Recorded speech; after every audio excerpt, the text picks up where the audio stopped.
February 12, 1945, 4:47 p.m. in the wooded hills near Epernay, France.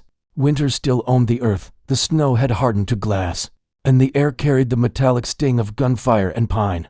Flat against the frozen soil lay Private Jack Bygholm, 22 years old, sniper of the 2nd Battalion, 3rd Infantry Regiment, 4th Infantry Division, United States Army. His cheek pressed to the stock of a rifle that had already seen too many winters. A Springfield M1903, reliable, simple, but what sat on top of it wasn't standard.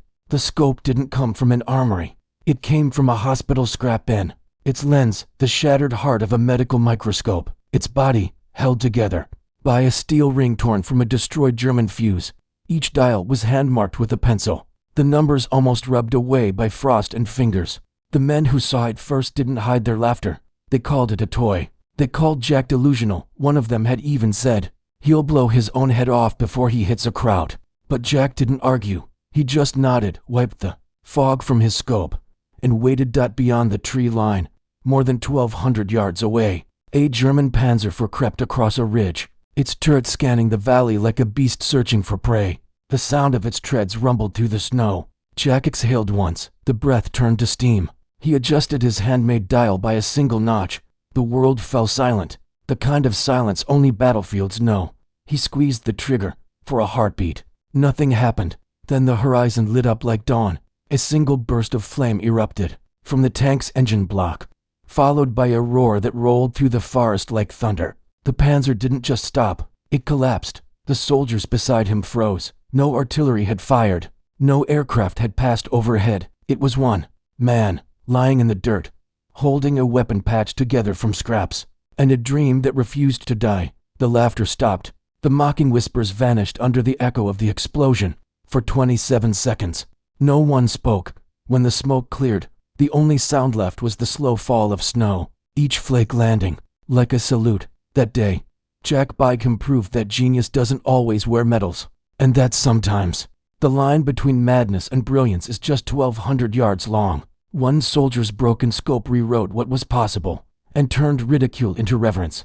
This is the true and almost unbelievable story of Jack Red Bygholm, the quiet American soldier they laughed at for building his own sniper scope, until the moment he used it to silence a tank and rewrite a battlefield. It's a story about doubt, invention, and the kind of faith that doesn't ask permission. Winter, 1944. Europe was frozen in chaos.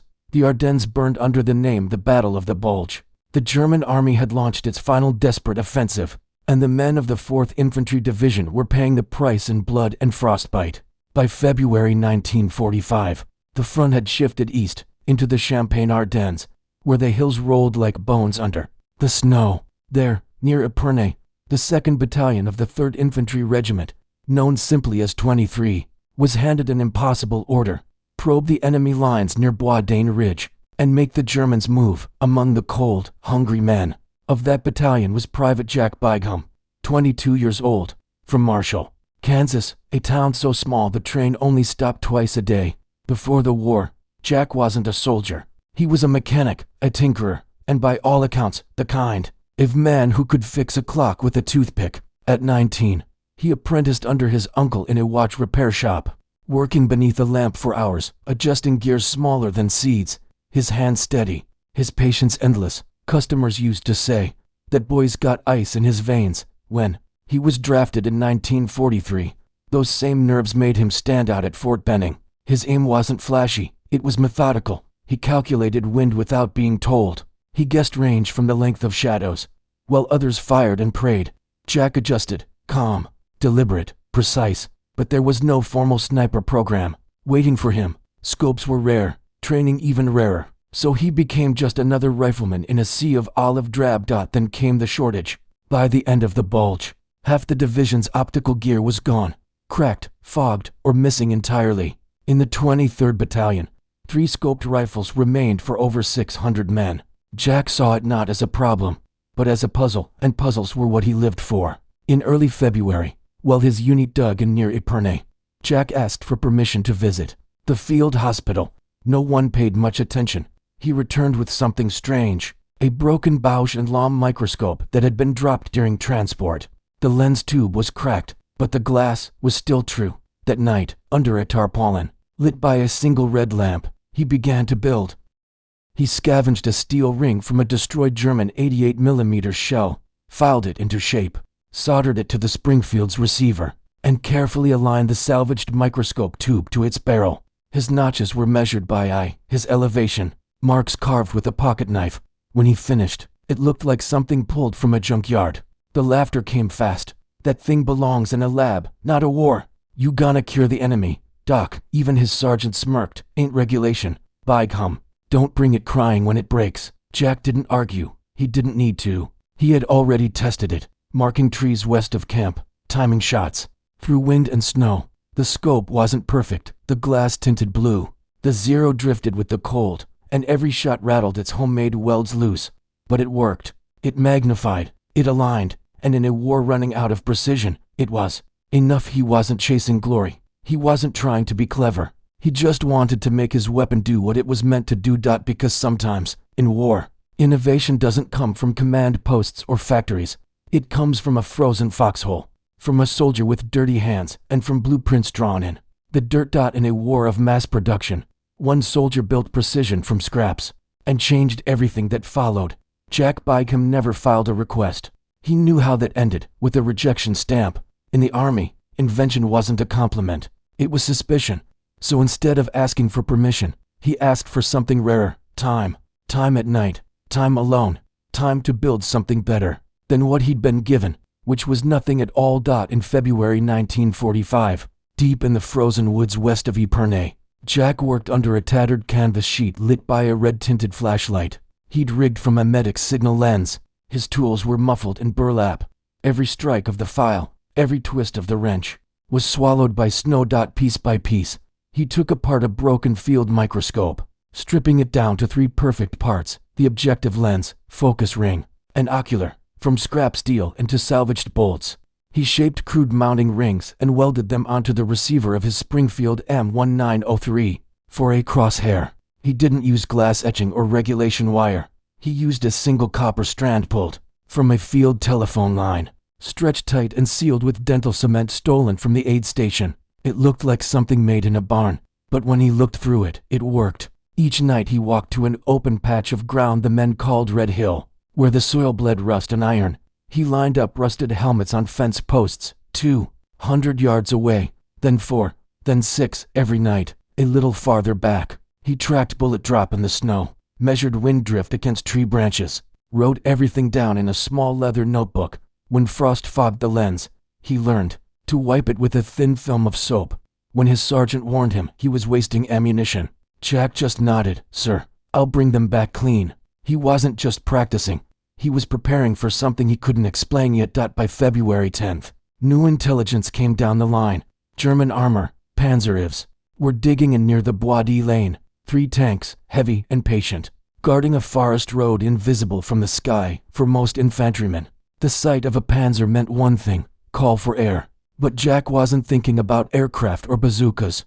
He'd been studying tank blueprints for weeks, sketching their weak points on ration wrappers. He knew the rear of the Panzer housed the fuel intake and spare jerry cans, quick to reach, but dangerously exposed when refueling. If he could hit that, not the armor, but the vulnerability, he might not destroy the tank outright, but he could make it burn. And a burning tank, in the middle of a forest road, was as good as a barricade. It wasn't madness, it was math, but nobody saw it that way. The following morning, Lieutenant Colonel Harris gathered his officers. He wanted a marksman positioned by dawn, someone quiet, deliberate, and unshakable. One name surfaced. Bygum. When Jack entered the command tent, Harris looked at him like a man inspecting a malfunctioning tool. "I hear you've been building your own rifle," he said.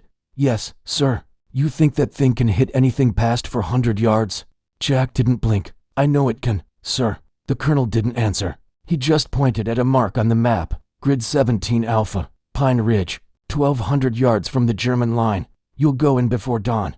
No backup, no noise, no second chances. "Yes, sir." That night, Jack packed light, his modified Springfield, 40 hand-selected rounds, wire cutters, 2 canteens, and a single chocolate bar. No sidearm, no illusions. He crossed the frozen field under a quarter moon and reached the ridge just after midnight. He dug in beneath a fallen pine, his body pressed into the frost. The forest around him was still. No wind, no insects, just the low heartbeat of distant artillery. He checked his sights, adjusted the tension rings, marked the wind's direction on a broken branch, and then he waited. For 6 hours, just before dawn, he saw it, smoke rising beyond the ridge, a Panzer IV, creeping forward, its engine steaming in the cold. The tank halted in the open, its crew climbing out to refuel. One of them, bareheaded, relaxed, hoisted a jerrycan onto the rear deck. Jack's pulse slowed. 1,200 yards. A target the size of a lunchbox, 3 seconds of exposure. He adjusted the reticle. The handmade wire glowed faintly in the morning light. Wind 2, maybe 3 miles per hour, coming from the west. He corrected a 1/4 inch left. He exhaled and pulled the trigger. The shot echoed like a thunderclap. Across the valley, for 1 heartbeat, nothing. Then, a flash, a burst. The jerrycan erupted, a streak of orange flame ripping up the tank's rear plate. 1 man screamed. Another fell. The flames caught the engine vent, and in an instant, the Panzer became an inferno. Seconds later, the ammunition inside cooked off, a roar of metal and fire clawing into the gray sky from 1,200 yards away. Jack didn't move, didn't celebrate, just watched through the scope as German troops dove for cover, shouting into the trees, searching for an enemy that wasn't there. Across the valley, the men of the 23rd Infantry stood silent, their eyes fixed on the plume of smoke. One of them whispered, "No way, that had to be Bygum." Hours later, when Jack crawled back into camp, his hands were raw, his uniform caked in frost. No one laughed this time. They just stared at the rifle, at the scope, and at the man who'd built both with his own hands. No medal, no applause. Just the kind of silence reserved for something no one thought possible, until it was. When Jack Bigum walked back into camp that afternoon, the front lines hadn't changed. The air still reeked of gun oil and smoke, and the same snow still bit through his gloves. But something invisible had shifted, the tone, the looks, the silence that followed him.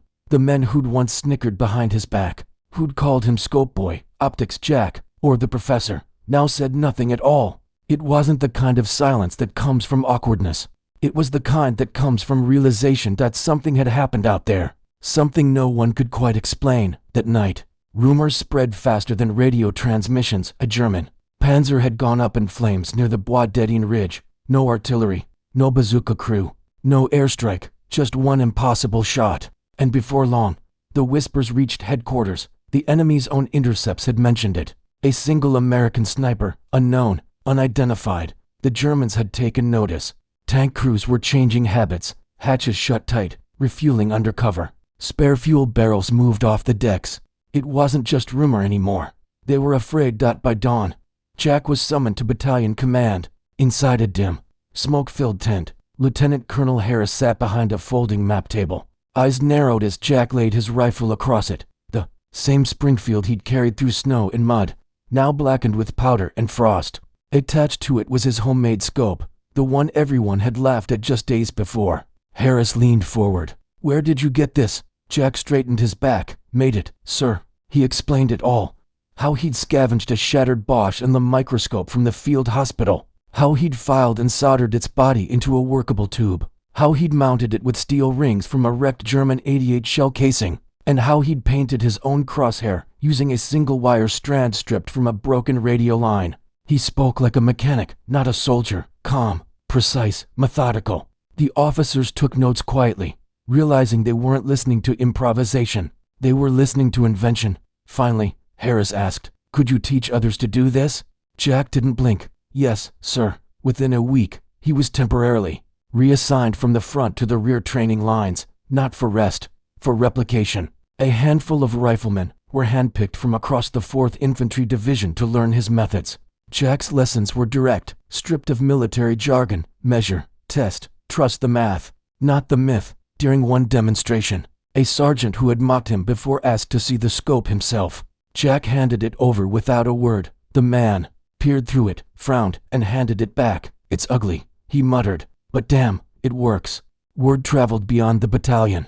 Runners arrived from other companies asking for demonstrations. A major from division staff rode in unannounced to witness it for himself. Even hardened officers who dismissed it as a fluke now studied the blueprint of his design. What fascinated them wasn't just the shot, it was what it represented. In a war run by factories and bureaucracy, a single soldier had built a weapon that no manual or regulation had predicted. Jack didn't celebrate, he didn't gloat after the training hours. He went back to his tent, cleaned the rifle, rechecked the lens alignment, adjusted the reticle tension, and logged every observation in his notebook. He wasn't chasing credit, he was chasing reliability. To him, the weapon wasn't a symbol, it was a problem solved. And in that cold February, the U.S. Army, without realizing it, had just witnessed a small revolution, proof that sometimes the sharpest edge of war isn't forged in a factory, but in the hands of a man who refuses to stop thinking.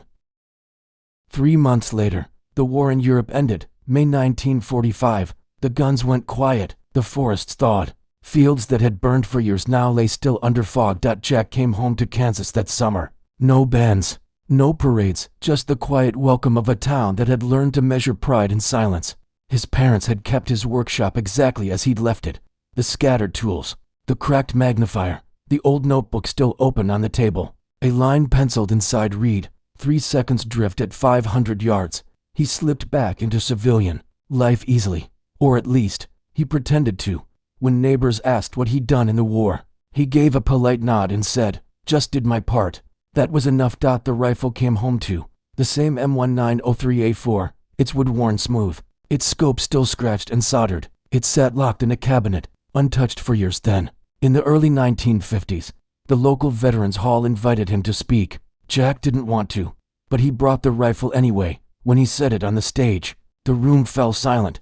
He told his story not with bravado, but with a mechanic's humility. He spoke about failure, ridicule, and the long nights of trial and error, and at the end, he said one line that stayed with everyone there, later carved into a brass plaque beside his display in the Kansas War Museum. It was never about the scope. It was about believing I could make something better, even when no one else believed it with me. The Army never standardized his design, but his story spread through whispers, across ranges, through instructors, down into field manuals that no one officially wrote. During Korea, and again in Vietnam, young sharpshooters would hear the legend of the Kansas mechanic who built his own scope and dropped a German tank with it decades later. In the 1970s, a military historian tracked him down. They sat for hours in his garage surrounded by old tools and oil-stained sketches. Jack opened a flannel-lined case and revealed the scope, the same one. The historian took photos, measurements, and notes that would later appear in a little-known book called Tools of Last Resort, Ingenuity in Combat. That same year, Jack donated the rifle and scope to the Kansas Military History Center. They remain there to this day, displayed beneath a faded photograph of a young man with grease on his hands and calm behind his eyes. Most visitors pass by without stopping, but if you do, they lean closer, trace the scratches, and realize this isn't a story about a sniper who made one great shot. It's the story of a soldier who refused to accept impossible. Jack Bigham never sought legacy.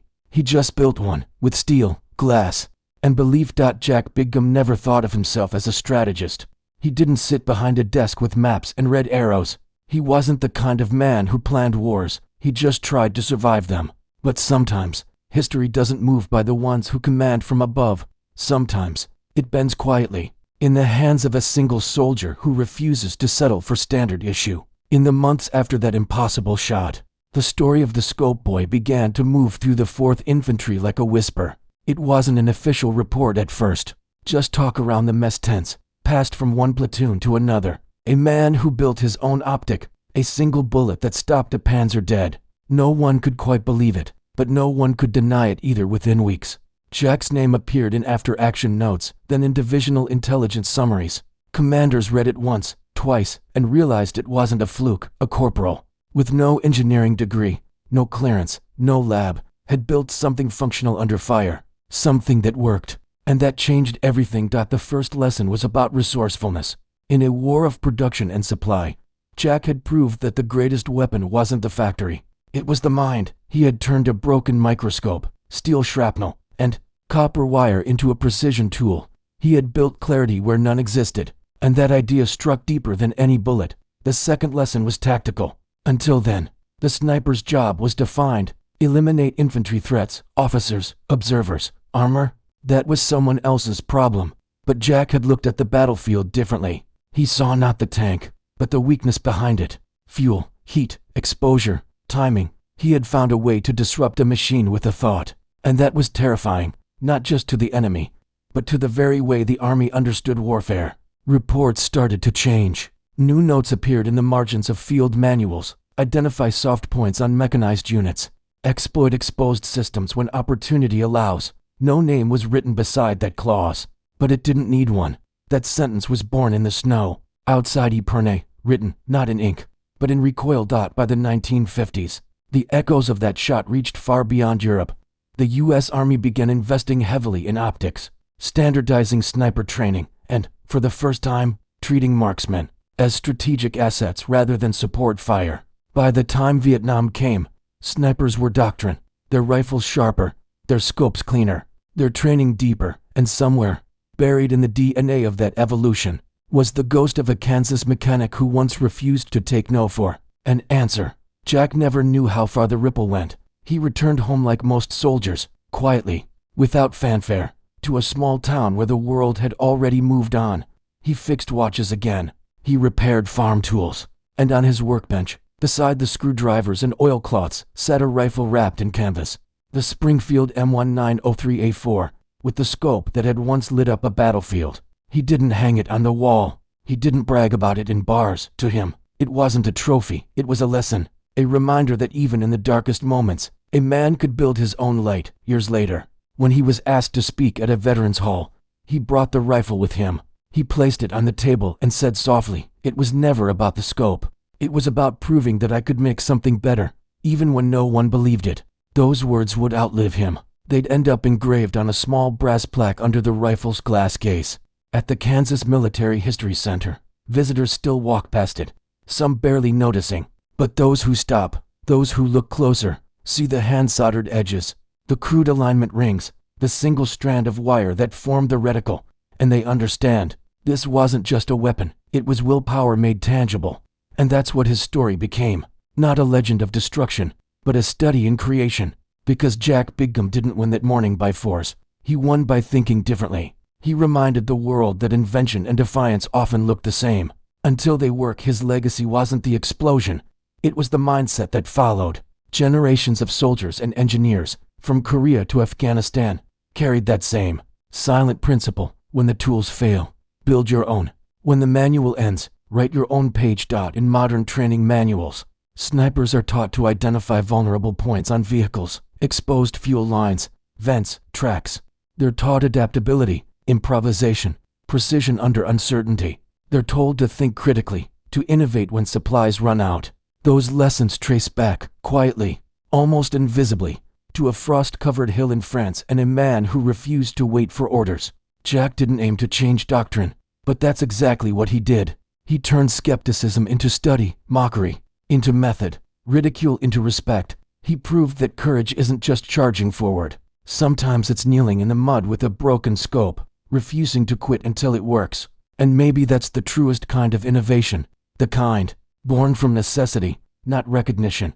The kind that doesn't need applause because it functions. 80 years later, the battlefield looks different. Drones, satellites, precision systems, everything measured to perfection. And yet, for all the advancement, the essence remains. Technology may aim the rifle, but human belief still pulls the trigger, because every generation faces its own kind of impossible shot, not on the front lines, but in labs, in studios, in small towns. In lives where people are told their ideas don't fit the standard model. And every time one of them decides to try anyway, to build something from scraps, to trust their own hand. That's Jack's story. Reborn. Maybe you've been there too. Told your idea was unrealistic, that your solution was foolish, that you should wait for permission. If you have, then remember him. Remember the man who aimed through cracked glass and saw possibility, who turned a broken tool into a weapon.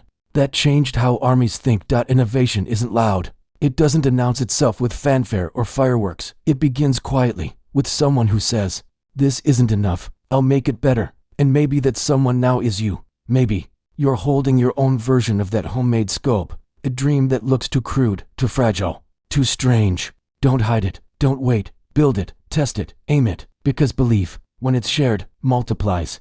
And courage, the kind that builds instead of breaks, can still change the world. One man, one lens, One bullet that redefined possibility. Jack Bigham's story isn't just history. It's a challenge to every mind told to stay in line, to every hand that wants to create, to every voice that whispers, there has to be a better way. You don't need permission to make a difference. You just need the will to begin. So, what will you build when no one believes you can? Tell us below, because maybe your story is the next one that rewrites the rules.